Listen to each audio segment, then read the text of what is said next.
آدمایی که هممون باشون خاطره داریم. گوش کن. فکر تو هر جا برم من اتفاقا عاشقم اما تو نه.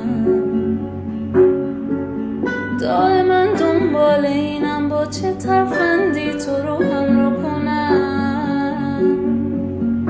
هنوزم واسه من بهترین هدیه طبیعتی تو